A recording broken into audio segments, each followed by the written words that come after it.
ಲೋಕನಾಯಕ doctor Bhimanna Khandre ನಿಧನ. ರಾಷ್ಟ್ರೀಯ ಬಸವದಳ ವತಿಯಿಂದ ಶ್ರದ್ಧಾಂಜಲಿ. ಚಿಂಚೋಳಿ ತಾಲೂಕಿನ ಯಲ್ಲಮ್ಮಮೇಡಿ ಗ್ರಾಮದ ರಾಷ್ಟ್ರೀಯ ಬಸವದಳದ ವತಿಯಿಂದ ಲಿಂಗೈಕ ಭೀಮಣ್ಣ ಖಂಡ್ರೆ ಅವರಿಗೆ ಶ್ರದ್ಧಾಂಜಲಿ ಸಲ್ಲಿಸಲಾಯಿತು. ಲಿಂಗಾಯತ ಸಮಾಜದ ರಾಷ್ಟ್ರೀಯ ಅಧ್ಯಕ್ಷರಾಗಿ ಭೀಮಣ್ಣ ಖಂಡ್ರೆ ಅವರ ಕೊಡುಗೆ ಅಪಾರ.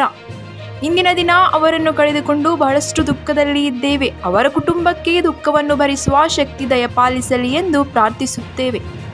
ಈ ಸಂದರ್ಭದಲ್ಲಿ ಯಲ್ಲಮ್ಮಮೇಡಿ ಗ್ರಾಮದ ವೀರಶೈವ ಲಿಂಗಾಯತ್ ಮಹಾಸಭೆ ಘಟಕದ ಅಧ್ಯಕ್ಷ ವೀರಶೆಟ್ಟಿ ಚಿತ್ತೇತ್, ರಾಷ್ಟ್ರೀಯ ಬಸವದಳ ಪ್ರಮುಖರಾದ ವೀರಶೆಟ್ಟಿ ದುಬಲ್ಗುಂಡಿ, ಲಿಂಗಾನಂದ ಲಿಂಗಾಯತ್ ಸೇರಿದಂತೆ ಗ್ರಾಮಸ್ಥರು ಮತ್ತು ಅಕ್ಕನ ಬಳಗದವರು ಉಪಸ್ಥಿತರಿದ್ದರು.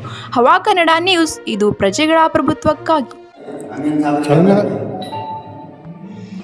MP ಅವರು ಹಾಗೂ ಭೀಮಣ್ಣ ಖಂಡ್ರೆ ಅವರು ಇಬ್ಬರು ಒಡಗೂಡಿ, ಆದರೆ ಅವರು BJPಯಲ್ಲಿದ್ದರು MP ಅವರು, ಆದರೆ ಇವರು ಕಾಂಗ್ರೆಸ್ದಲ್ಲಿದ್ದರೆ ಒಂದು ನಿಕಟ ಒಂದು ಸಂಬಂಧಿ ಸೋದರತ್ವ ಇದ್ದವ್ರಿ.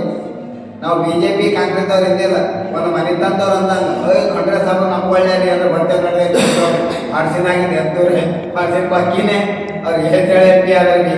ಹಾಗೆ ಅವ್ರಿಗೆ ಫೋನ್ ಇದ್ದಿಲ್ಲ, ಸುತ್ತಾಡಿದ್ದಿಲ್ಲ. ನಾಟಕ ನಡಿಯಪ್ಪ ಹೋಗಿ ಜನ ಹೋಗಿ ಅವ್ರಿಗೆ ಹೇಳಿ ಜನ ಆಯ್ತಲ್ಲ MP ಅವರಿಗೆ ಹೇಳಿ ಎಲ್ಲರೂ ಕರ್ಕೊಂಡು ಗುಲ್ಬರ್ಗಕ್ಕೆ ಬಂದೇವಿ. ಎಷ್ಟೋ ಮಂದಿಗೆ ಜೈಲಿಗೆ ಕರ್ಕೊಂಡು ನಡೆದಿವ್ರು. ಆ ಟೈಮಿಗೆ ಅಂತ ಟೈಮಿಗೆ ನಮ್ಮ ತಾಲೂಕು ಹೋದ್ರೆ